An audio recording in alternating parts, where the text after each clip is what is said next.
Hi, welcome to SBR Forum Videos. I'm Peter Loshak. We are jumping right in with our coverage of the 2014 baseball season. It's right now, we're only 3 days removed from the Super Bowl, but first day after the Super Bowl is not baseball season. Second day after the Super Bowl is. Right now it's Wednesday, and we're talking with Joe Duffy from OffshoreInsiders.com. We just got finished analyzing the AL East odds. Right now we're going to take a look at some of the early futures odds for the National League East. Joe Duffy, thanks for being back with us.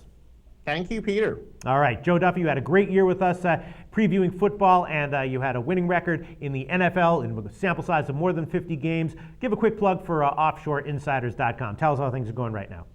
Now, it is going really well. We're talking about baseball right now. If people just want to email me through the site, I can give them a more detailed explanation. But the end of the steroid era is great news for gamblers, and we'll be happy to give a more detailed explanation. I don't want to go on and on here, but we're going to have another great baseball season at OffshoreInsiders.com and returning to the success that we had really around the turn of the century. Okay, sounds great. Joe Duffy from OffshoreInsiders.com. Love talking any sport with you, especially baseball. The NL East is what we're going to analyze right now. And again, there are very few places have odds out right now. One place that does is Bet365. They've released odds to win the pennant. So the odds that I'm going to quote are to win the National League pennant. We're just going to analyze the NL East right now.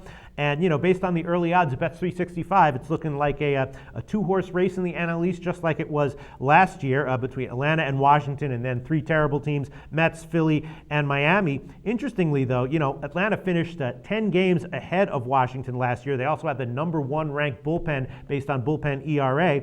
But at Bet365, to win the National League pennant, Washington is plus 375. Atlanta's all the way down at plus 800. What do you make of that discrepancy? Yeah, well, Washington was a lot of people's chic pick to win the World Series last year, so they were a little bit of a disappointment. But the truth is, the Braves have done a lot more on the field than the Washington Nationals have, and the Washington Nationals are a classic example of a team that just seems to do so much better in the preseason publications than they have on the field. But, a lot of people think that the Nationals could bounce back. They should be better on offense. Jason Worth, a good solid player. They spent way too much money on getting him as a free agent, but he's still a good offensive player nonetheless, and he had a better second half. Now, I've seen it statistically disproven that second halves, and I agree with it. I wasn't the least bit surprised. I think people put too much stock, unless we're talking about a very young player, which obviously Jason Worth isn't.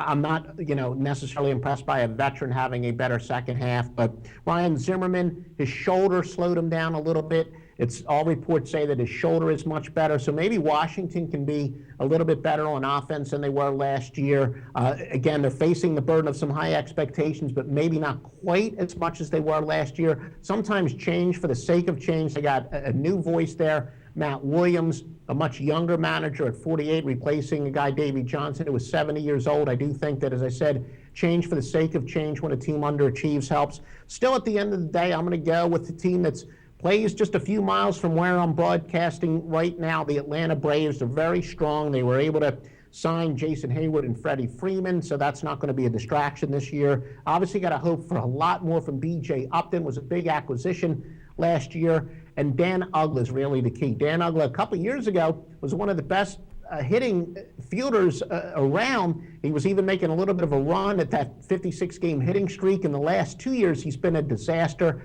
And he is really key for the Braves because they have nobody to back him up. So again, trades can happen, but the Braves need Dan Uggla to rebound for them. But I still think they should be the favorites. All right. Well, now let's talk about the three pigs of the division: Philly, the Mets, and Miami. Of course, last year they were all terrible in terms of record. The Mets, though, were not that bad of a bet. They were actually a very good bet on the road, and overall they were number 13 in baseball in terms of the money ranking. So they weren't that bad. Philly was number 28. Miami was number 23. In the current odds according to Bet365, Philly is significantly ahead of the Mets and Miami. Philly's plus 1,800 to win the National League pennant. Mets 4,500. Miami plus 5,000. Which of those teams do you think might make a move? Which of those teams do you think might be even worse than advertised?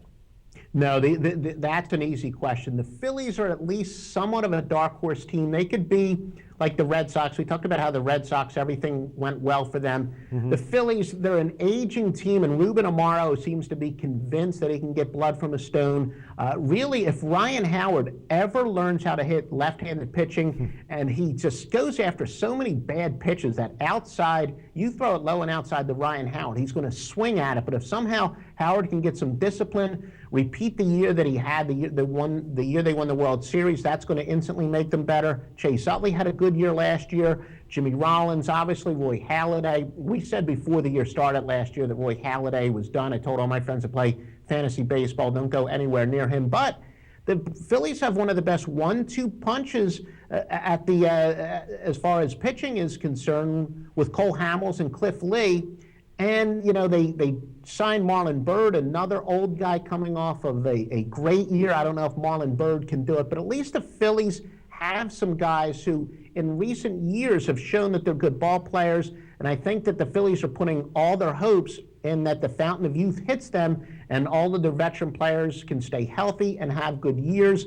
And again, we kind of mentioned it in the other video, the one thing that people have to remember is if somehow the Phillies are contenders in the middle of the year as they pass the All-Star break, they can be buyers. They have a lot of money in Philadelphia. So if they're anywhere in the race, Ruben Amaro has the purse strings where, again, some of their best players at the end of the year might not be on the team yet. So they have some talented veterans.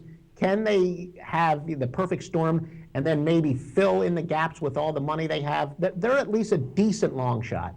The Mets, forget it, they're terrible. They lost Matt Harvey. They lost Bird's a little bit overrated, but he was off a big year. And the Marlins, they're atrocious. I mean, Jose Fernandez came through with them big time last year. Can he repeat the year that he did last year? I don't know about that. So, no, the Phillies are the one team that could possibly sneak in there. All right. Well, look, I agree with you on the Mets, right? I mean, they signed Bartolo Colon. You know, I don't know what the deal with him was last year, but he is fat. He's a fat old guy, and he's like the ace of their rotation now. Miami, though, Miami has a lot of young players. They've got Giancarlo Stanton, that guy Yelich, Ozuna, and a lot of these teams with like a lot of young players can get significantly better in a hurry. I'm thinking that Miami might, maybe they're not going to actually come out and win the pennant, but I could see them being a good bet both on their betting lines and maybe having some value on their futures one way or another.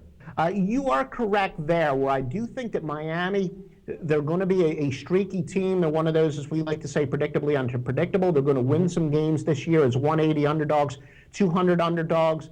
And you are correct. They have a lot of young talent. I still think a team like Philadelphia that has some proven but aging talent, but guys at least prove they can play at the major league level, has a better chance at putting it all together than where you're hoping a bunch of prospects all at the same time manage to live up and exceed all their expectations. But yeah, Florida is a dangerous team, and they're one of those teams you probably don't want to play at the end of the year where they're a hungry young team and a potential spoiler. But yeah, I mean, you never know, but they do have, you're correct, they do have a lot of young talent. Okay.